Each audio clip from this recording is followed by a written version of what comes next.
Hanya oleh anugerah Tuhan, Engkau memulihkan kehidupan kami. Benar Tuhan, sesungguhnya kami tidak layak. Tetapi oleh karena kasih-Mu, oleh karena anugerah-Mu, Engkau melayakkan kami, Engkau mengubahkan kami menjadi ciptaan yang baru di dalam Kristus. Tuhan, tolong, sebentar kami akan mendengarkan firman Tuhan. Siapkan hati dan pikiran kami dengan sungguh untuk kami dapat mendengarkan firman Tuhan dengan baik, merenungkannya, dan hidup berbuah di tengah-tengah perjalanan kehidupan kami. Kami serahkan semuanya ke hadapan-Mu, di dalam nama Tuhan Yesus kami berdoa. Amin. Shalom Bapak Ibu Saudara sekalian. Saya izin buka masker. Shalom Bapak Ibu Saudara sekalian. Sudah cukup lama saya rasa saya berkhotbah dengan menggunakan masker maupun juga memimpin. Mungkin Bapak Ibu Saudara sekalian sudah tidak mengenali saya. Walaupun judul dan tema hari ini cukup lumayan unik, berubah dan berbuah. Saya juga berubah di dalam wajah dan juga berbuah di dalam lemak, semakin tambah banyak begitu. Bapak Ibu Saudara sekalian, sebuah kesempatan yang indah bagi setiap kita untuk kita sama-sama bisa merenungkan kebenaran firman Tuhan di tengah-tengah kondisi kehidupan kita yang berubah-ubah. Bapak Ibu Saudara sekalian, sangat setuju dan mungkin kita tidak ada yang memungkiri bahwa dunia itu berkembang, bertumbuh dengan sangat cepat dan sangat pesat. Bukan hanya berbicara mengenai kecanggihan teknologi dan perkembangan daripada hal-hal yang ada, tetapi nyatanya Bapak Ibu Saudara sekalian, menjadi orang Kristen itu juga kita mulai mengalami perubahan. Sadar tidak sadar Bapak Ibu Saudara sekalian, saya merenungkan bagaimana ada sedikit perubahan yang terjadi di dalam kehidupan kita sebagai orang Kristen.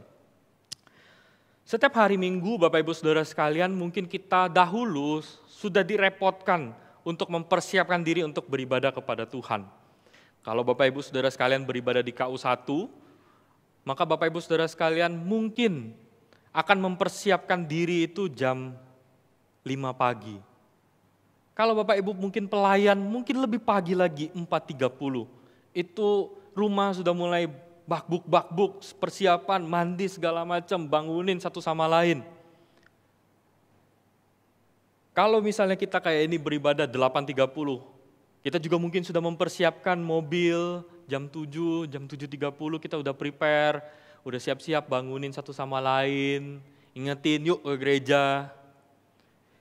Dan mungkin Bapak Ibu Saudara sekalian, sadar tidak sadar, ada orang-orang di sekitar kita, tetangga kita, yang mungkin melihat kita, oh iya, hari ini hari Minggu, udah pasti dia mau mempersiapkan semuanya, mobil, segala sesuatunya untuk pergi ke gereja. Dan itu berlangsung cukup panjang. Tetapi Bapak Ibu Saudara sekalian, sadar tidak sadar, ketika pandemi itu berjalan, kemudian after pandemic, kondisi saat ini, nyatanya hal ini bukan lagi menjadi suatu hal yang biasa kita lakukan. Mungkin kita terlebih nyaman, terlebih suka berada di rumah. Tidak ada gerasak-gerusuk lagi, tidak ada suatu hal yang diributkan lagi, mobil mungkin sudah tidak dipanaskan kembali. Sehingga mungkin orang tetangga di sebelah kita bertanya, ini orang Kristen hari Minggu kok sudah nggak beribadah ya? Bapak Ibu Saudara sekalian, ini suatu hal kenyataan yang terjadi. Sadar tidak sadar, memang dunia berubah dengan begitu pesatnya. Tetapi Bapak Ibu Saudara sekalian, kita pun ternyata juga ikut berubah oleh perkembangan zaman. Tetapi apakah itu yang Tuhan ingin kita lakukan sebagai orang Kristen? Apakah kita telah sama seperti dunia, telah sama seperti orang-orang yang tidak mengikuti Tuhan. Bapak Ibu Saudara sekalian, kita akan sama-sama melihat kebenaran firman Tuhan yang mungkin di dalam 1 bulan ini kita telah sering diulangi dan telah sering diingatkan. Di dalam Roma 12 ayat yang kedua, Bapak Ibu Saudara sekalian bisa memperhatikan di layar atau Bapak Ibu Saudara sekalian bisa memperhatikan di Alkitab masing-masing. Saya akan bacakan untuk kita sekalian. Roma 12 ayat 2 berkata demikian. Janganlah kamu menjadi serupa dengan dunia ini, tetapi berubahlah oleh pembaharuan budimu, sehingga kamu dapat membedakan manakah kehendak Allah, apa yang baik, yang berkenan kepada Allah, dan yang sempurna. Janganlah kamu menjadi serupa dengan dunia ini, tetapi berubahlah oleh pembaharuan budimu. Bapak Ibu Saudara sekalian, perubahan yang paling radikal menurut saya di dalam Alkitab, tokoh yang paling berubah dengan begitu dahsyatnya. Mungkin Bapak Ibu Saudara sekalian bisa setuju dengan saya, tokoh itu adalah Rasul Paulus. Bapak Ibu Saudara sekalian, kita tahu bersama kehidupan daripada Rasul Paulus yang pertama kali dituliskan. Rasul Paulus itu dituliskan di dalam Alkitab ketika di dalam kondisi yang sangat tidak enak. Kita mengingat bagaimana ketika Stefanus dibunuh, ada Paulus di situ yang dikenal oleh Saulus. Saulus hadir pada saat itu melihat akan kematian seorang pelayan Tuhan yang penuh iman dan Roh Kudus, yaitu Stefanus. Ini merupakan suatu kondisi yang sangat buruk sekali dari Paulus. Bahkan dituliskan sebagai identitas daripada Paulus sebagai orang yang berkobar-kobar hati untuk mengancam dan membunuh murid Tuhan. Sangat jelas Bapak Ibu Saudara sekalian, bahwa dia adalah orang yang berada di garis terdepan untuk mengejar, untuk membunuh, untuk menangkap para murid Kristus. Bahkan Bapak Ibu Saudara sekalian, dia rela untuk datang kepada imam besar untuk meminta surat apabila dia menemukan di tepi jalan, dimanapun dia berada, ada orang-orang yang mengikuti jalan Tuhan, maka dia bisa untuk menangkap dan memasukkannya dalam penjara. Sebuah perjuangan yang besar untuk menghancurkan dan juga memusnahkan pengikut Kristus. Sangat matang dengan sangat wah apa yang sudah direncanakan. Namun Bapak Ibu Saudara sekalian, kita tahu bersama bagaimana kehidupan daripada Rasul Paulus. Ketika dalam perjalanan menuju Damsyik, Tuhan datang berjumpa kepada Paulus melalui cahaya dari langit. Kemudian terdengar suara, "Saulus, Saulus, mengapa engkau menganiaya aku?" Saulus bingung kepada siapa dia berbicara. Pribadi siapa yang dia sedang jumpai di dalam cahaya tersebut. Dan Tuhan pun menjawab, "Akulah Yesus yang kau aniaya itu." Bapak Ibu Saudara sekalian, sebuah kalimat yang singkat dari Tuhan. Namun kalimat ini, identitas ini, telah mengubahkan kehidupan daripada Saulus itu sendiri. Perjumpaan ini menjadi sebuah perjumpaan yang mentransformasi kehidupan daripada Saulus. Dan kita tahu bersama, ini menjadi titik awal mula di mana Tuhan memakai Rasul Paulus. Dan kita tahu bersama kisah ini setelahnya. Rasul Paulus itu buta dan kemudian harus dituntun oleh rekan-rekannya pergi ke Damsyik. Dan Tuhan mengirim dan mengutus Ananias untuk datang kepada Saulus, meneguhkan Saulus untuk menjadi alat kemuliaan Tuhan. Kemudian kita bisa membaca di dalam Alkitab, setelah itu Paulus pun langsung memberitakan Injil. Datang kepada rumah ibadat, memberitakan Injil kepada orang-orang pada saat itu. Seorang Saulus yang dahulu memperjuangkan dirinya untuk membunuh dan mengejar orang-orang Kristen pengikut Tuhan, kemudian berubah dengan begitu drastisnya ketika dia berjumpa dengan Tuhan, menjadi seorang pengajar dan pemberita Injil Tuhan. Ini suatu hal yang sangat aneh dan membuat heran semua orang pada saat itu yang melihat akan Saulus. Namun itulah yang terjadi di dalam kehidupan Saulus. Kalau boleh saya gambarkan kehidupan Saulus sama seperti sebuah syair dari pujian. Dulu sesat, kini pulang, buta disembuhkan.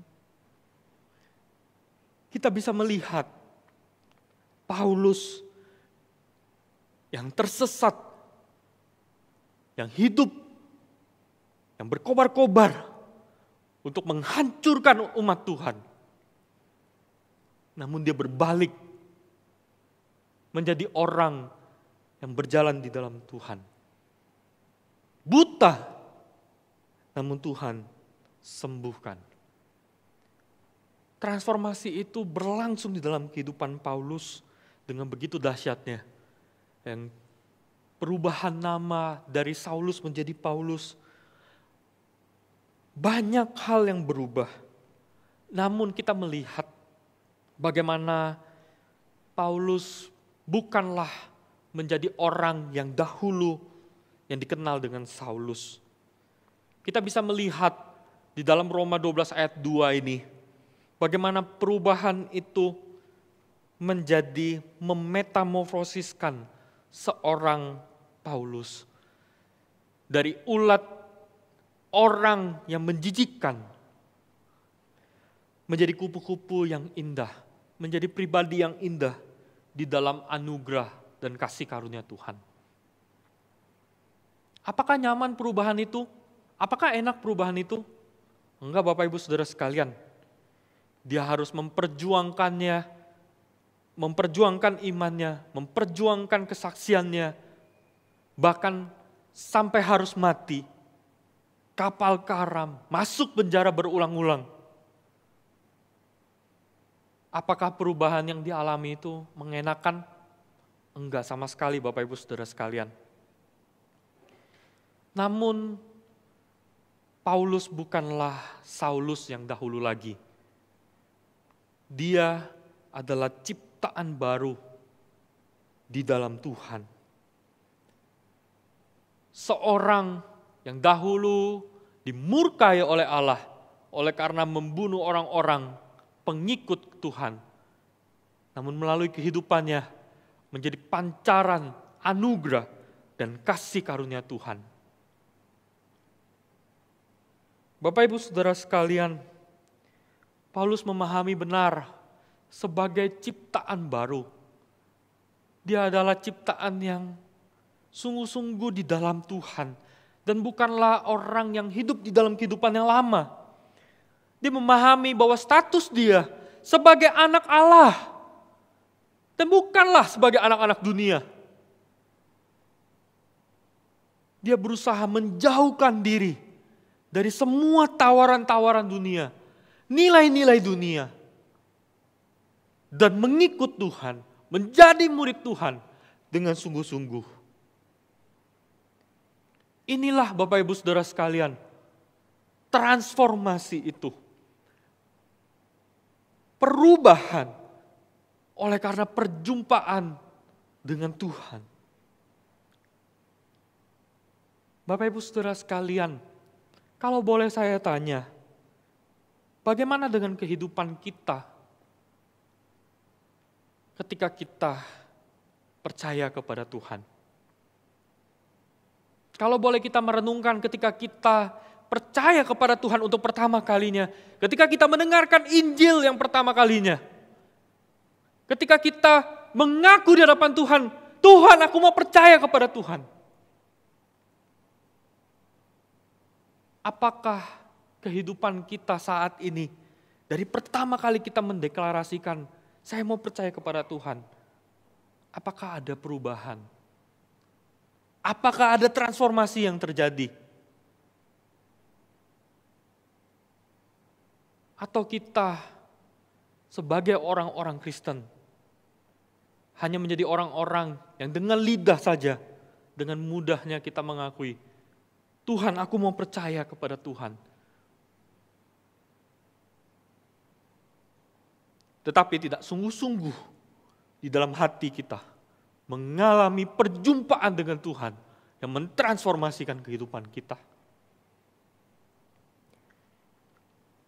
Bapak Ibu Saudara sekalian, saya merenungkan melalui bagian ini sebuah lagu dari PPK 117 yang mengatakan bahwa perubahan ajaib terjadi padaku sejak Yesus ku terimalah. Dalam hati ada terang dan harap penuh sejak Yesus ku terimalah. Sejak Yesus ku terimalah. Sejak Yesus ku terimalah. Sukacita berlimpah di hatiku. Sejak Yesus ku terimalah. Apakah ada perubahan Bapak Ibu Saudara sekalian? Bahkan bait keduanya juga menuliskan suatu hal yang menarik. Ku telah tinggalkan jalan dosa yang gelap, sejak Yesus ku terimalah. Dosaku hilanglah, darahnya sucikan, sejak Yesus ku terimalah. Sejak Yesus ku terimalah. Sejak Yesus ku terimalah. Sukacita berlimpah di hatiku. Sejak Yesus ku terimalah. Bapak Ibu Saudara sekalian, sungguhkah ketika kita menerima Yesus dalam kehidupan kita, ada perubahan yang terjadi dalam kehidupan kita? Ada jalan kehidupan yang kita ambil alih, kita putar balik.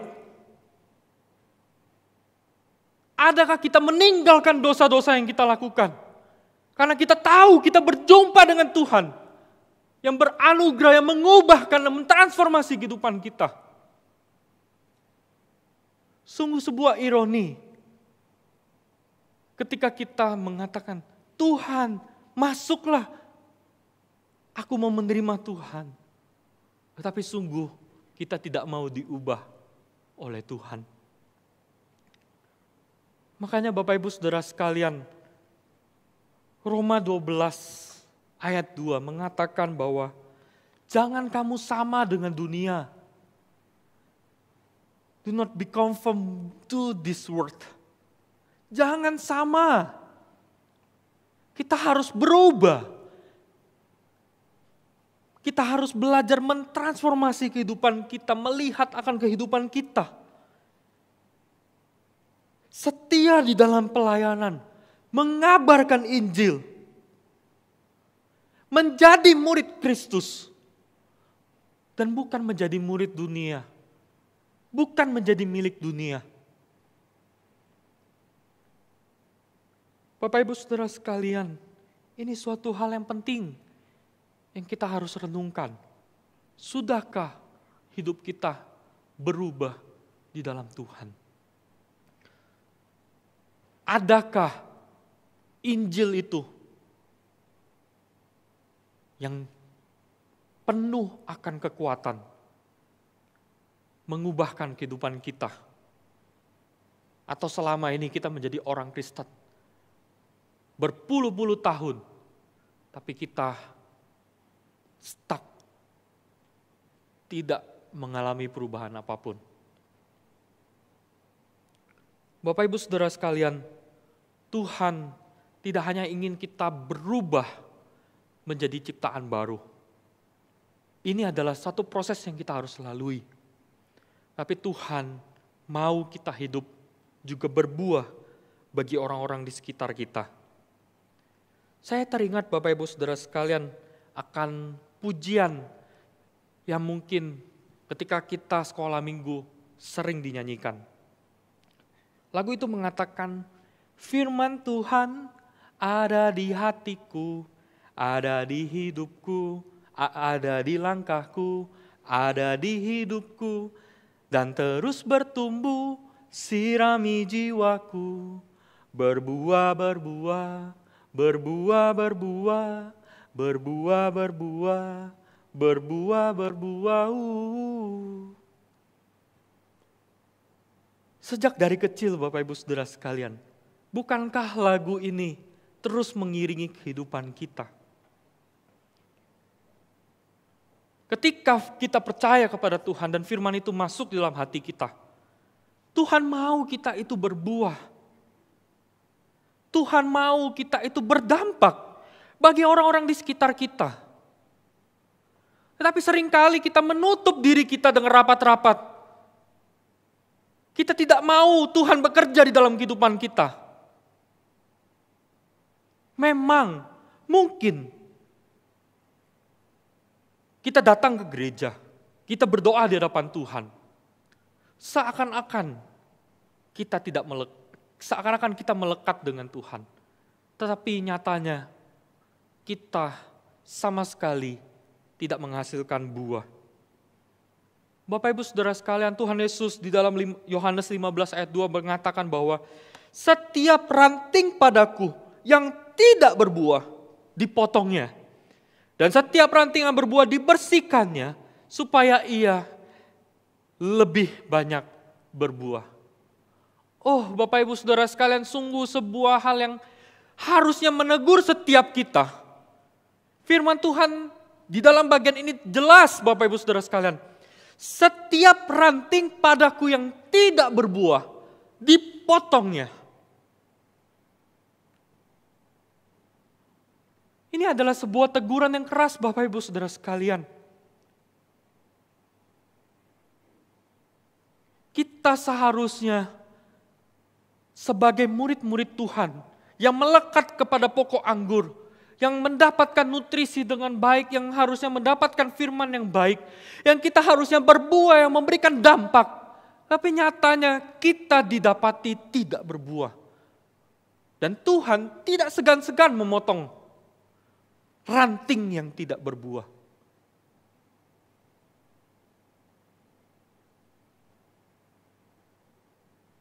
Ada di manakah kita? Sebagai apakah kita saat ini Bapak Ibu Saudara sekalian? Adakah kita ranting-ranting yang tidak berbuah itu? Kitakah ranting-ranting itu yang tidak berbuah?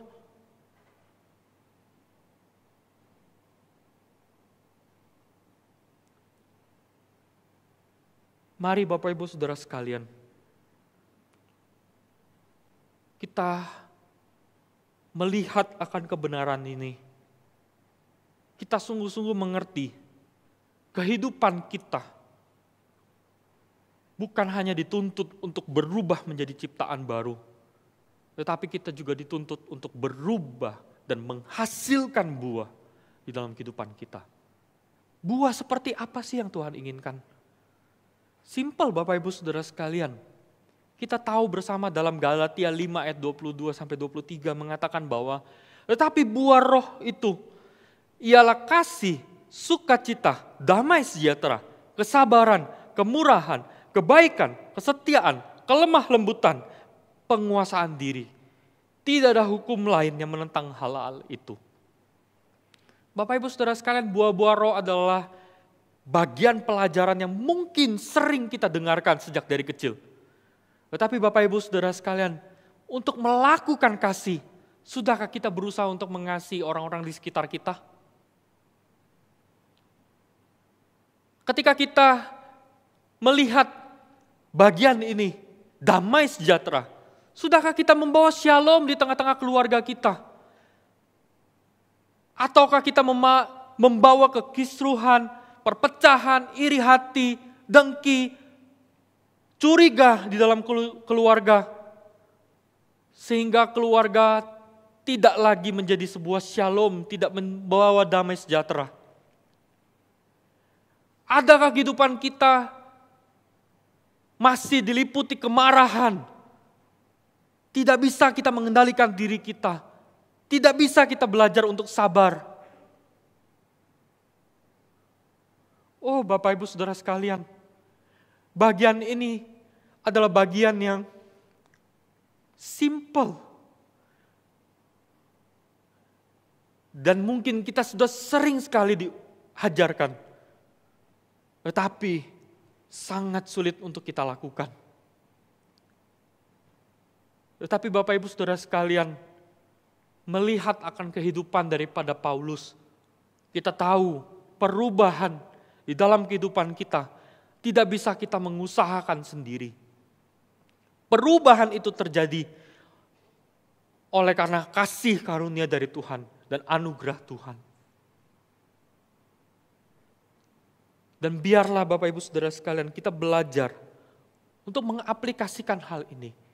Kasih, sukacita, damai sejahtera, kesabaran, kemurahan, kebaikan, kesetiaan, kelemah lembutan, dan penguasaan diri dalam kehidupan kita. Tuhan tidak meminta kita melakukan hal-hal spektakuler yang besar.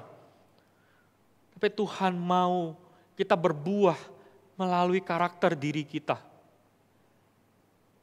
Jangan kita berbicara mengenai hal-hal di luar sana. Mari kita lihat diri kita. Mari kita selidiki hati kita. Kita tilik hati kita. Sudahkah hidup kita berubah menjadi ciptaan yang baru di dalam Tuhan? Bapak Ibu Saudara sekalian, Tuhan memanggil kita untuk menjadi murid-murid Kristus yang hidup serupa dengan Tuhan. Sebagai murid Kristus, Bapak Ibu Saudara sekalian, kita harus Christ likeness, serupa dengan Tuhan. Jangan sampai kita Christ likeless. Tidak sedikit pun kita hidup serupa dengan Tuhan. Kehidupan kita ketika kita melihat orang-orang di sekitar kita sama, tidak jauh beda. Orang-orang di luar sana yang tidak mengenal Tuhan melihat kehidupan kita sama seperti mereka. Mari Bapak Ibu Saudara sekalian, kita adalah orang-orang yang dianugerahkan oleh Tuhan. Salib dan pengorbanan Tuhan seharusnya mengubahkan kehidupan kita, membawa perubahan yang ajaib di dalam kehidupan kita. Pertanyaannya, adakah kita mau membuka hati kita, membuka diri kita, mengizinkan Tuhan mengubah kehidupan setiap kita? Mari kita mengizinkan Tuhan merubah kehidupan kita, sehingga kehidupan kita tidaklah lagi kehidupan yang biasa-biasa saja, tapi kita menjadi orang-orang Kristen yang berdampak, yang menghasilkan buah, yang membawa perubahan bagi keluarga, bagi gereja, lingkungan sekitar kita, kota Solo, Jawa Tengah, dan untuk Indonesia. Mari kita bersama-sama kita berdoa.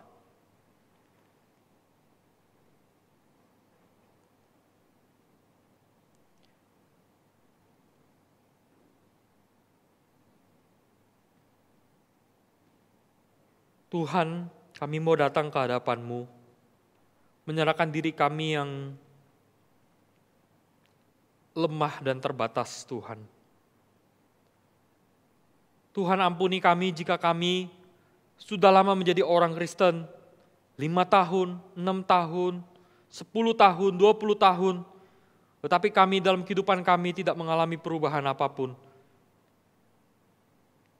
Kami sama seperti kami belum mengenal Tuhan. Tuhan, tolong kami melalui kebenaran firman Tuhan ini, untuk kami jangan lagi menjadi serupa dengan dunia ini. Biarlah kami menjadi pribadi-pribadi yang baru, ciptaan yang baru di dalam Kristus, yang hidup memuliakan Tuhan, menjadi murid Kristus yang serupa dengan Tuhan, dan berdampak di dalam kehidupan orang-orang sekitar kami. Terima kasih Tuhan, firman-Mu telah berhenti berbicara, tapi biarlah benih itu tertanam dalam hati setiap kami, bertumbuh dan berbuah di dalam kehidupan kami. Terima kasih Tuhan, di dalam nama Tuhan Yesus kami berdoa. Amin.